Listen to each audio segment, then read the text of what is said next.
Okay, hello. This is welcome to Speak Your Truth, Tell Your Story. Okay, and I have some notes here because this is our episode 1, and I might need my notes for this time. So we are here to celebrate the entrepreneurial spirit, and I'm your host, Mindy Coletta from Ladybug Junction Farm, where humans and animals have a safe space to speak their truth and tell their story. And I have a passion in my heart for the entrepreneurs who want to serve the world in a big way from the heart.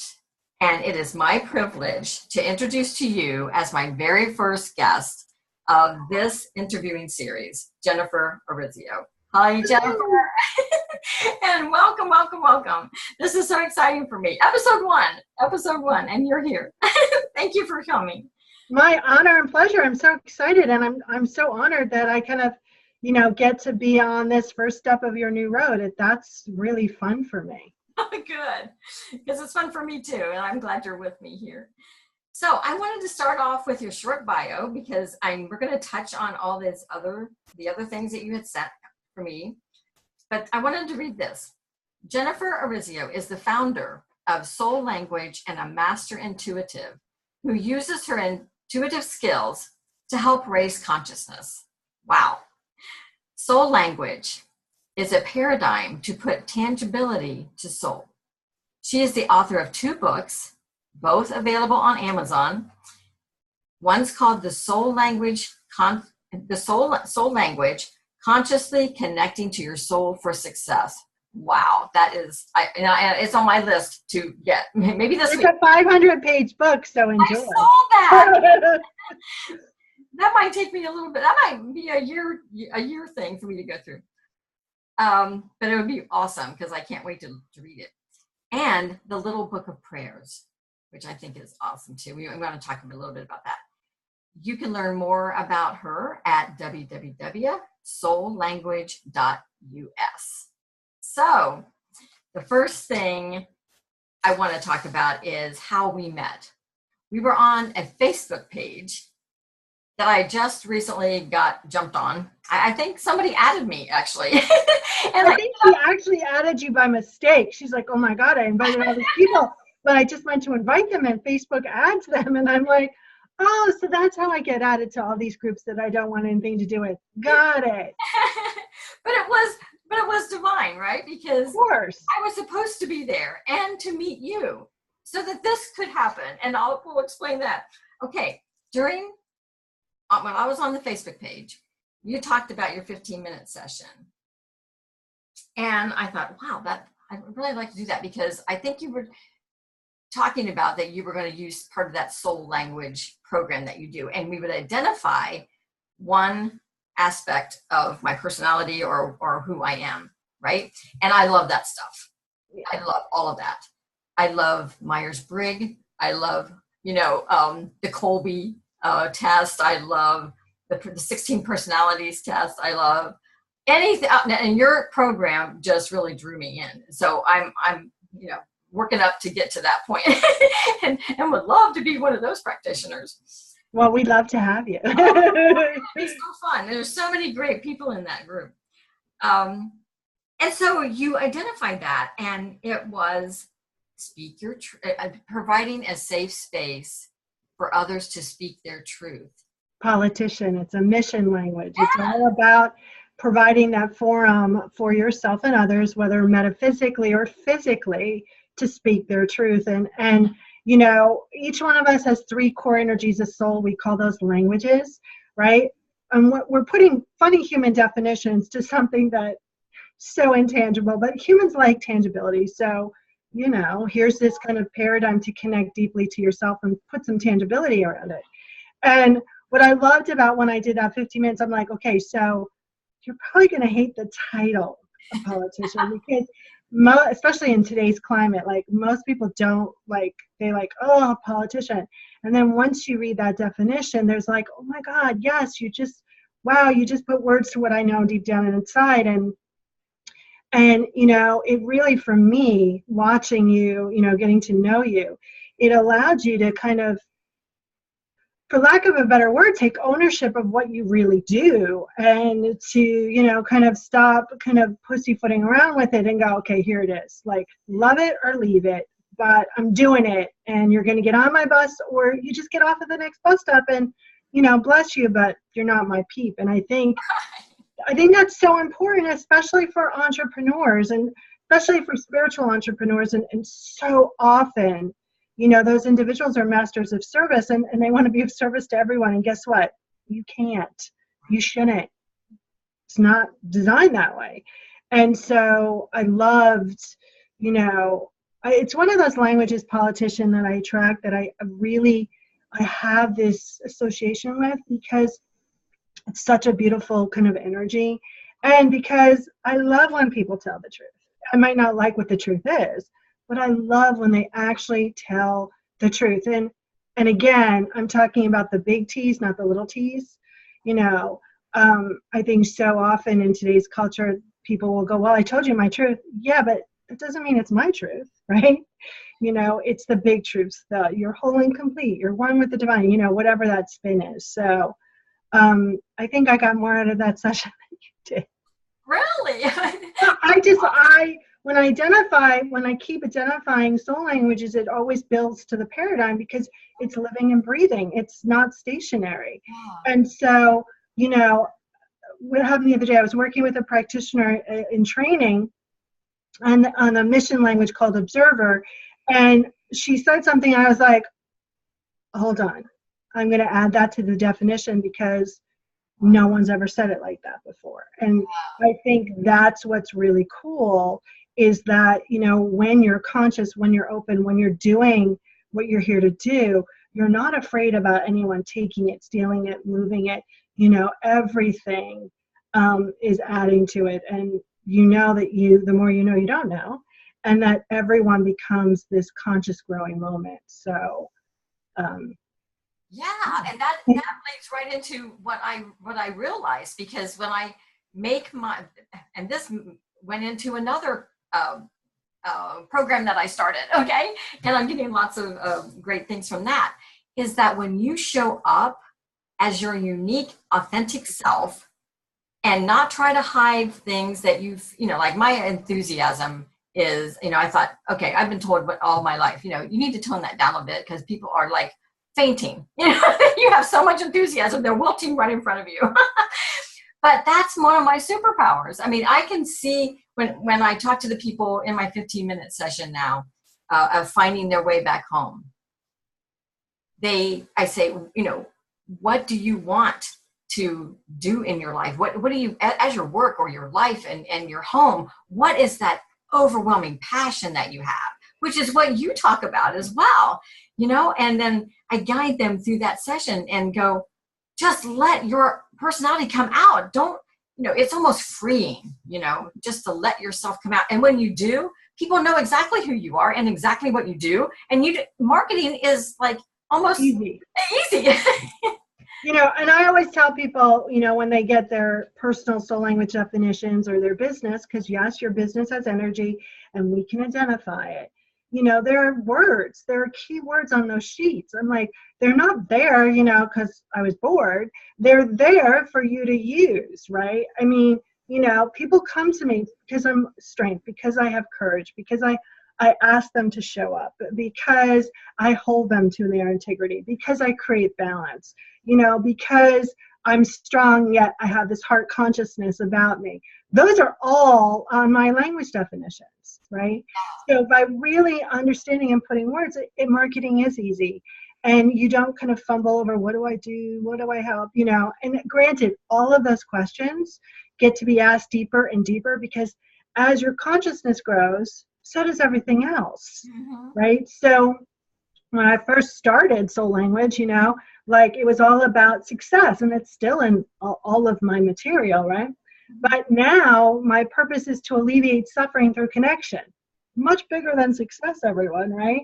But because I kept asking the same questions time and time again, and I think that people who are entrepreneurs call in a business to do something bigger first for themselves and then for others. And I think they forget that they're part of that service equation, And it becomes this, how can I mold and shape myself for what I think my community wants, instead of saying, here it is, come and get it. I make good lemonade. You want lemonade? Here it is.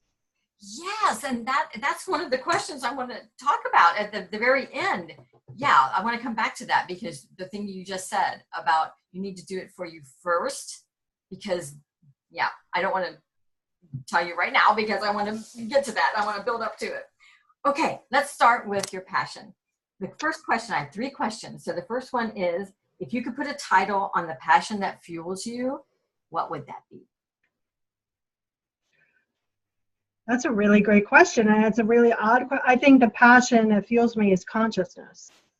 You know, Explain that a uh, little. well, listen, I always want to show up and be the most conscious I can be, which that means to me making a decision or expression from the place of knowing that I'm whole and complete. I don't do a really good job of that sometimes, and sometimes I do a great job. You know, I think that's what fuels me. That's what I'm always going, well, how can I be more conscious? Where can I feel more whole and complete? Where can I offer that into the system or in the relationship? You know, what pattern is keeping me out of that? I think that's a great passion. I think that fuels me. You know, and I think another passion, and I don't think I would have ever put it this way until now, is I just like to know what people, you know, how they tick and how they think. You know, I mean, that's the big joke in my house. Warner's like, I can't believe you watch reality, like the Real Housewives. I was like, it's fascinating. So you just, and I go, and I, you know, their problems are not huge, you know. I go, and what's really happening is you're really watching how people think and how people communicate and how really everyone's on their own channel. You might have a cameo on my channel, but everyone's still operating from their own channel. And you know, I want my consciousness or my channel to be as clear as I can. And I think that's what fuels me is really getting in there and understanding how everything works. You know, I was a kid that used to take apart watches and put them together. Not so good, by the way, but I would take them apart, great, and then I would have to put them back together. I mean, we had this dining room table, and there's a screwdriver in the bottom of the table because Warner's like, why does this move? And I go, because there's bolts that aren't in that table that should be. And he's like, I just kind of put it together and got tired. Like, you know, so I really just want to know how things work. I think that's what fuels me. Yeah. And so that gets you into whatever you do, right? It plays a part. So that is the second question, is how does that passion play out in all of the programs that you offer and your groups that you're in? You know, I think that plays out a couple ways. One, you know, most of my corporate life, I was told that I didn't wear the right shoes, or like you know, I would, in a different way, I would go pass the pen and they'd be like, why are you so aggressive? You know, I was a great manager down, never could manage up, because basically a lot of those people in charge, like, didn't have a clue, right?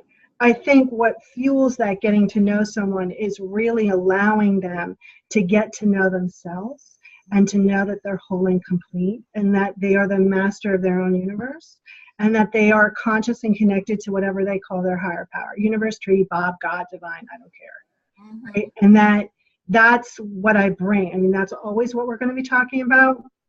That's always what I'm going to be bringing people back to.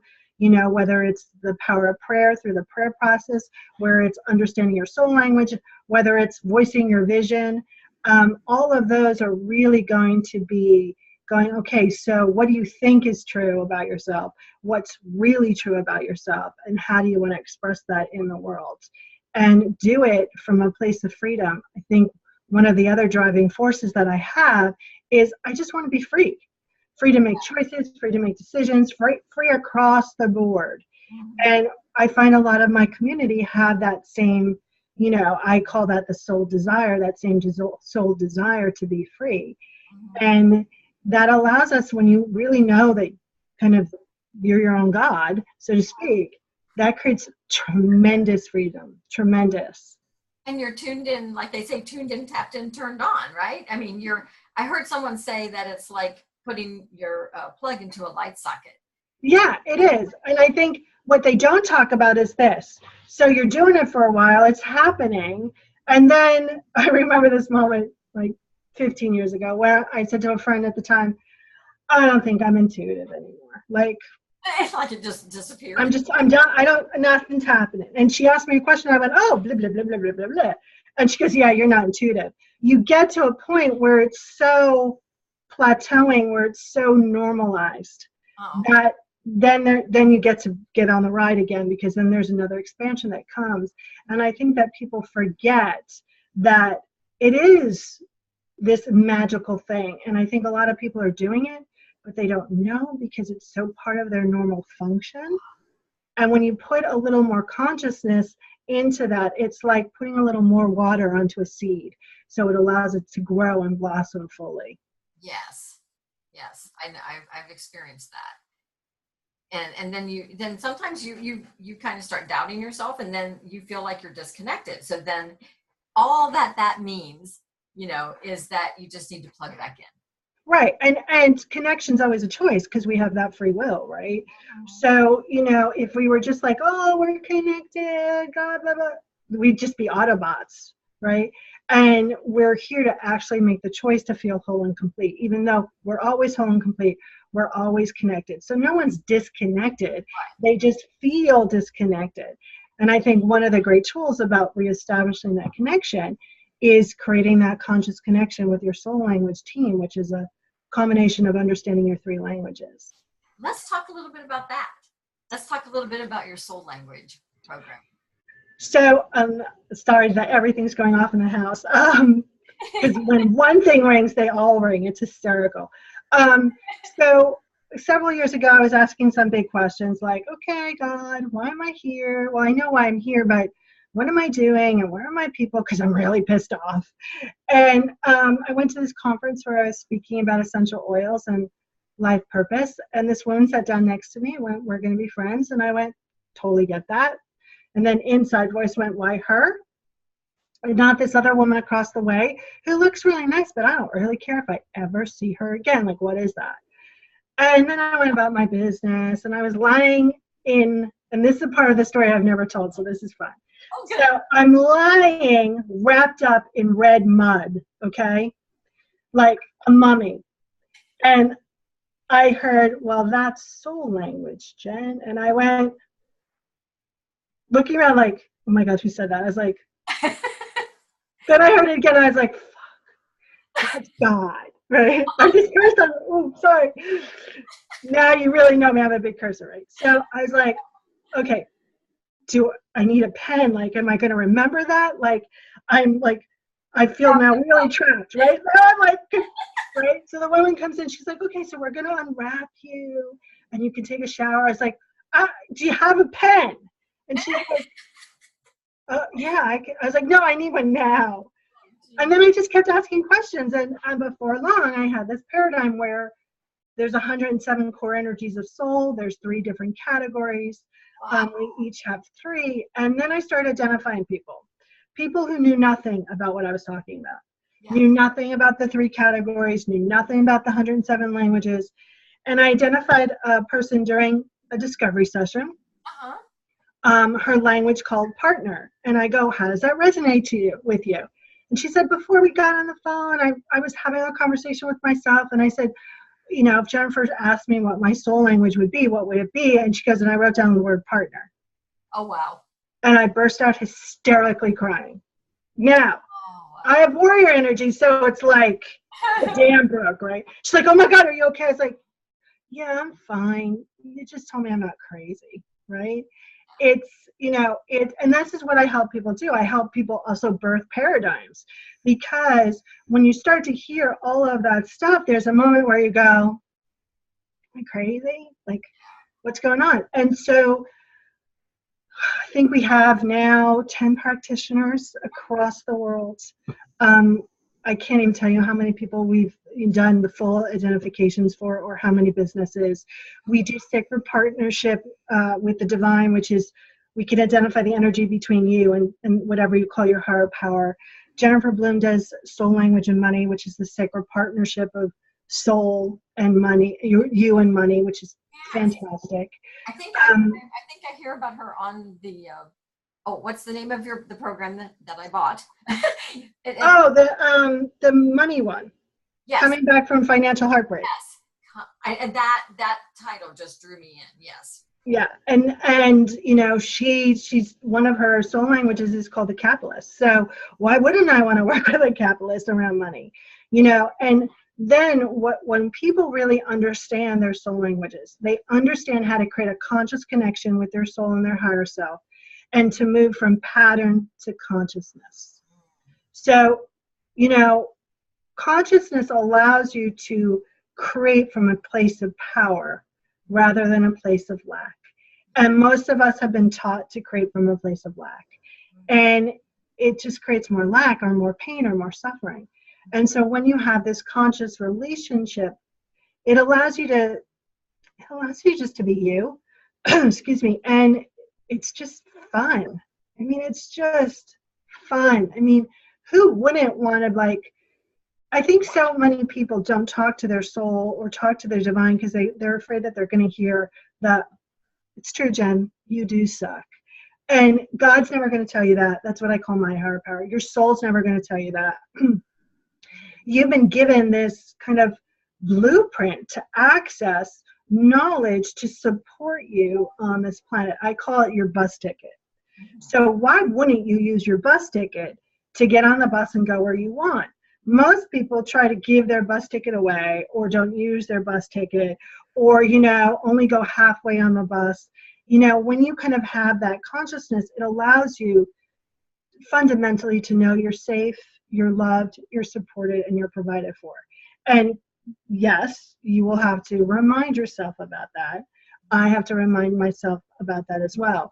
But it creates a stronger foundation. And so you're not always in crisis over the littlest, tiniest thing. And I think for an entrepreneur, that's really important. Oh, yeah. Yeah, it's a good foundation for any entrepreneur then. Yeah, especially when you understand your business languages, because my business energy, which it's really a mission, it's really more of a I forgot the word. It's more of not a mission. It's more of a kind of a huge, giant vision. Soul language is more of a 100-year business than a business, right? But when I understood those soul languages, they're kind of not like my personal soul at all. They're much more still, they're much more loving, and I can get more done in 15 minutes than most people can do the entire day. Mm-hmm. And when I really started to collaborate, which is actually one of the soul languages of soul language, which typically collaboration has been very costly, very painful, and very expensive for me. And, you know, when I started to kind of heal that within me, that business energy kind of just picked up, and people would call me on the phone and go, I want to collaborate with you. And the first time it happened, I burst out hysterically laughing. And I'm like, I'm not laughing at you. I'm just laughing at myself and the divine because, woof, I've healed that. And it also allows people to market easy because then they have a source to actually work with their business on. You know, so often we're doing our business in our head, what we think should be done. When there's an easier plan in place, we just don't ask those questions. Right. Wow. That whole program is something that could catapult so many areas of your life. I mean, anything from, because listen, the way you do one thing is the way you do everything, you know, so it allows you to put consciousness in every area of your life. Your business doesn't have any unconscious behavior. It's pure consciousness. So it operates on what you put into it. So if you keep putting struggle or keep putting lack or keep putting I'm not good enough, it's going to act that way. And most people don't grasp that. Just like any relationship, you know, if you keep telling your boyfriend, well, I don't think I'm worthy for you, or I don't think, you know, I'm good enough, or I don't think I'm pretty enough, eventually he's going to start to agree with you. Unfortunately, that's the way kind of, you know, energy works. It just responds. Yes. Yeah. Awesome. Okay, let's see if anything else here that I want to talk about. You have a deck of cards. I do. I created it with Karen Frost Olmsted. They're so freaking beautiful. I mean, they're so beautiful. And anyone that wants to help me figure out how to print them, please call me. They're not out yet? They are, but the printer that used to print them doesn't print them anymore. And so I need a new printer. I might have one for you. Oh, send it over. I'll see. Yeah, I'll let you connect with him and see if he can do it. Thank you. That'd be great because they're so beautiful. They are based on a fiction book I wrote called Keys of Grace. And what happens is I get time and time again from people who have them. Okay, I picked this card and it was so right on every time. And it's a conscious building deck. So it's not just about here's the inside of what's happening. It's really about building your consciousness again. And I love them. I really love them. They're really quite beautiful. And it's one of those things of, of so much content. And I think a lot of entrepreneurs have so much content. And I love to create. And, so often we kind of let those little creations of those little babies go because we haven't nurtured them properly. So I'm glad that you're going to find me a printer so that can be nurtured. Hopefully, I hope that he can do it. I'm sure you can because actually he's a small press right in our town. I love that. Yeah, so I will be able to really get a hold of him, and I'll ask him that question first and then ship it on over to you and let you guys work it out. Love it. Yay.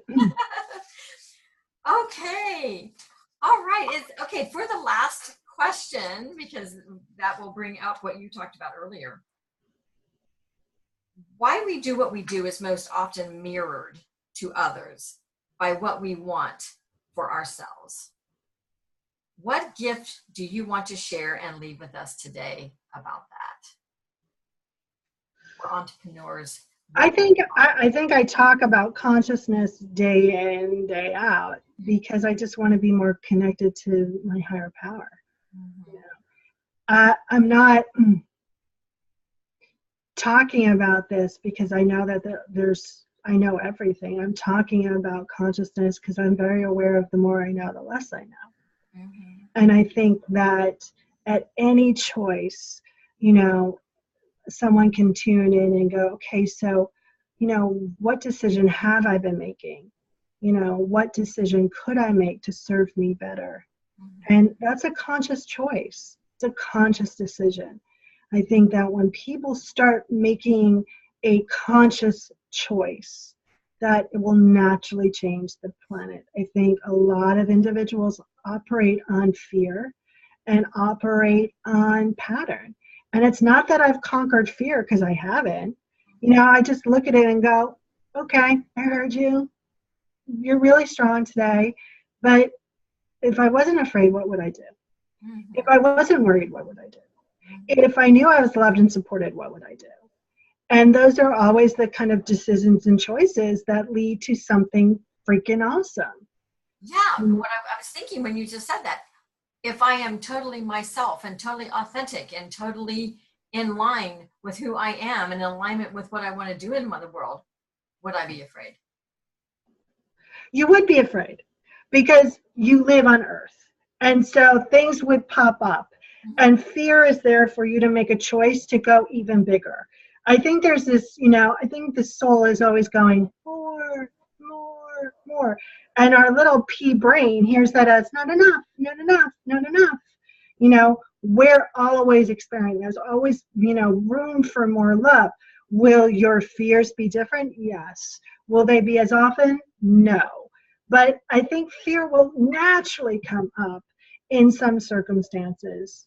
I just had one, which wasn't even mine, like we're supposed to have a family get together this Saturday, but it seems like my brother's entire household, his wife, him, and his 2 kids are really sick. And I was like, oh my God, they're not going to make it. Like I could feel myself going into fear. And I went, okay, let's let that go. I think it's being a choice. Yeah. We live on a planet. We are tangible beings.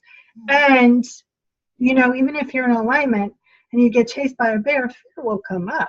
Yeah. Right? You know, fear does have its place. I think we're just so used to running on it instead of running on, you know, consciousness or running on divine energy. We're used to running on fear, and it's worked for us for a long time. It's not working anymore.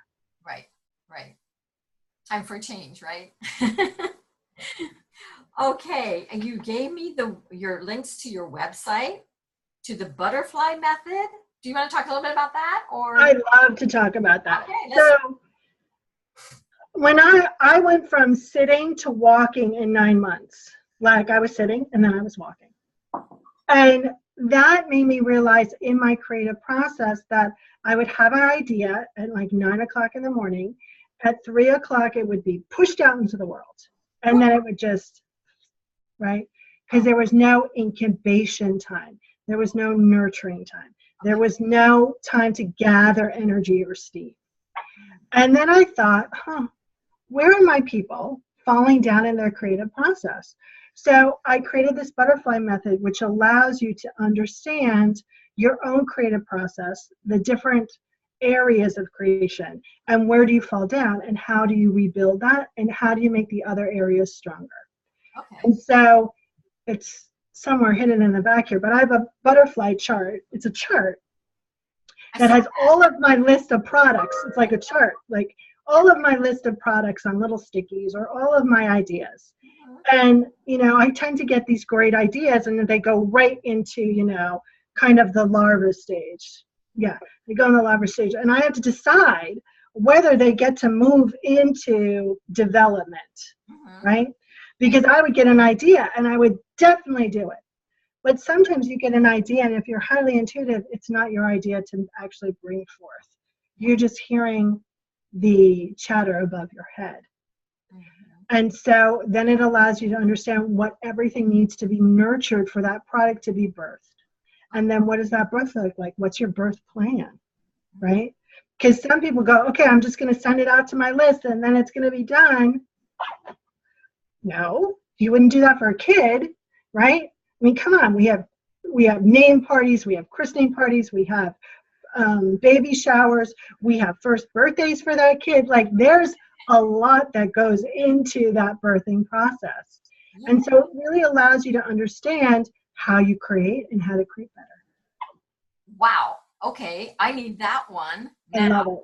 I love it. I love it. I do need that one now. It's so much fun, and it's so easy to do, and you can always do it. So, you know, I do it at the beginning of the year, you know, create my chart, and then I check in. And then if I have an idea, I'll put it back on the chart. You know, there's been some things on that chart, that beginning stage, that haven't moved, and that's okay. They might move someday, right? You know, the keys of grace are in the birth stage, but I haven't taken them off the chart because I don't feel like they've got enough momentum to go, yeah, they're sustainable. They don't need to be, you know, my energy placed there. It also allows you to see what you're focusing on and where you're placing your energy. Because some of us place our energy in things that really aren't sustainable for us. Right. Yeah. Yeah. Well, I was just going to say something about what you just said. Yeah. Your cards. Now there is probably just sitting there because you don't have a printer.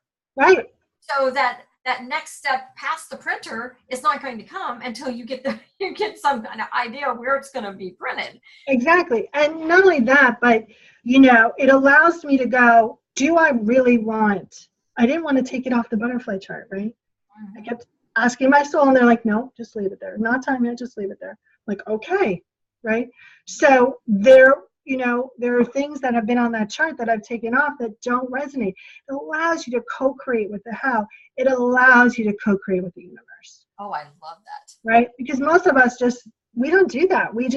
And then we get overwhelmed by the how because we don't know how to do that. You know, I think people forget that your how is so tiny, right? The universe is doing most of the how, you know, and it also allows me to go, okay, so do I want to put some energy behind the keys of grace? Like, should I write a prayer about that? Should I tune in and go, why is that not moving? You know, it allows you to really understand how you want to focus your God goo in order to move the universe and create manifestation and tangibility. Right. Yeah. Co-creating. Yes. There's more to life and manifestation than the law of attraction. And I think that people just think the law of attraction, there's so much more to, you know, the laws of the universe than that law of attraction. Right. Like what? What would you say? Well, I think there's an internal and external action for everything.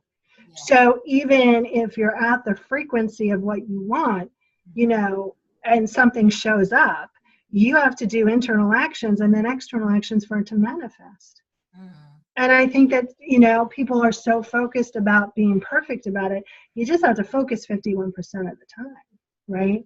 So, you know, I've gotten an opportunity and, you know, sometimes I say yes to an opportunity without checking in. And then it doesn't go as planned. Just because we get an opportunity, we think that, oh my God, this is our manifestation. Right. Not necessarily, right? So, you know, it's allowing for that flow. It's allowing for you to actually have a conversation and collaborate with the universe instead of going, this is what I want. Think of it as feng shuiing your manifestation process. Mm-hmm. I should footnote that as a program because it's freaking brilliant. Right? Because that's what you're doing. You're collaborating with the universe. You know, there's a method to it instead of just putting your chair anywhere where it wants to go. When you actually are communicating with the universal, the form of everything, it will communicate back. You know, everything has already been created by the time you could express it. It's bringing it into manifestation and bringing it into its heaviest form, which is tangibility. Yes, and so when that happens, whether you feel really great about something or you feel bad about something, some people think that's the manifestation. You shouldn't do it or you should do it. It's what you're saying is once you feel the bad or you feel the good, that's the time to ask yourself and collaborate and say, is this something I need to move forward on? Is this? Yeah, I mean, the bad could simply be resistance, right? You can't make a decision until you know that you're not in resistance. Right? So I'll give you an example. So I manifested this relationship, right? And we went on a date and this was 2 years ago. I'm in conflict in my kitchen. I'm like screaming at myself. I don't know if I want to do this. Who does he think he is? Blah, blah, blah. And what does he like? He wants to talk to me. And all of a sudden I heard from my soul, you know, you get to pick who you want to be with. And it was such a bizarre concept for me. And I went, I do? And at that moment, the phone rang. Okay. And he's like, Warner's like, do you want to go on another date? And I was like, and he's like, you know, if you don't want to, you don't have to. Like, this is your choice. And I went, okay. Yeah. Like, you just spoke what God said in my head, so yes, right? But I couldn't make a decision because I was in resistance about even allowing myself to make choice, about being safe to be vulnerable, about being safe to be loved, all of those things. So often people go, that doesn't resonate with me. But what there really is resistance. When it doesn't resonate, there's no charge to it. If there's charge, you're in resistance. That doesn't mean that thing's good for you or right for you, but you can't tell unless you let go of the resistance. Then you can make a decision based on consciousness. Like, nobody screams about not liking cauliflower, right? I don't get mad. Oh, I don't like cauliflower. I don't like cauliflower. Right? It's that type of thing you get to bring to every decision-making process so you can really understand if it's really what you want to create. And I think the butterfly method helps with that as well. Yes, that's beautiful. Thank you so much for that. Oh, okay. So I'm going to be putting links to your website. I'm not going to say them here because they're long. Website, butterfly method, and the 15-minute power session. Do you want to say a little bit about that? Yeah, I'd be honored to. So it's, don't tell anyone. It's really like 30 minutes. But during our time together, we will identify one of your 3 core energies of soul. You don't get to pick which one, your soul gets to pick which one.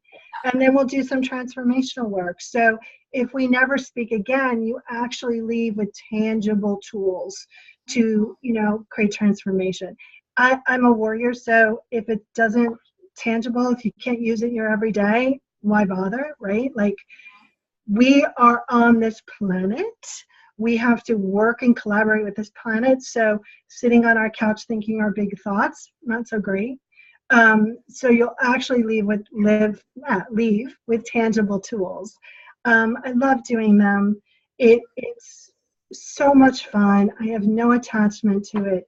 And I think it's open to everyone, because the more languages we identify, right, the more we build, and the consciousness of the paradigm grows. And just so you know, I've been called the Myers-Briggs of soul. I love that. Isn't that fun? I've also been called the Barbara Walters of intuitives, because I make people cry. People will just and that happened in our session, right? Yeah, but it's because that, it allows you to say what you've been feeling, or actually express something and be witnessed and be transformed and feel safe and loved and supported, which is already inside of you. So then you can go out and do what you want to do and create what you want to create. But you mirrored that for me. Yeah, that's inside of you. I ask really great questions, and I'm a really good mirror. Yeah. And that's where this program came about, that the Speak Your Truth, because that's what you told me. And I love that. That's why this is here, which is going to be helping so many other entrepreneurs get their personality, their love for what they do out into the world, and that can help them not only for their clients, but for themselves, to feel like, because for me, it was like, this is what I've always really wanted to do, but was afraid to ask that, would bring that up, because then maybe I wasn't ready to do this. Maybe I wasn't ready to get on video. Maybe I wasn't feeling like I was a coach, enough of a coach to do that. But now, did you see my eye roll? But now, I did it. I put it out there. People were asking, well, I'd like to be a part of that. Even you. And I was like, and I didn't even put that connection together until later. I was like, oh my gosh, she's the reason I'm doing this. You're the reason that you're doing it. I just tickled the bone. Yes. Which is wonderful. So I totally, wholeheartedly recommend all of your programs, and just get to know you personally, Jennifer, and I'm so happy to have this opportunity to be with you for a time. So I just want to leave with what I want to leave on every interview, and that is what you've taught me: speak your truth, tell your story, and do what you love every single day. Thank you so much, Jennifer, for being here. Thank you. It's been an honor, and it's been so much fun, and I'm just so happy for you. Oh, and I'm so glad that I got to get into your group and met so many of the people that you serve. They rock, right? And I've talked to them on the phones. They do rock. And I have talked to them on the phone, and I can't wait to interview them and have them do this too. So thank you so much. And until next time. Thank you. Love you so much. You too. Bye-bye.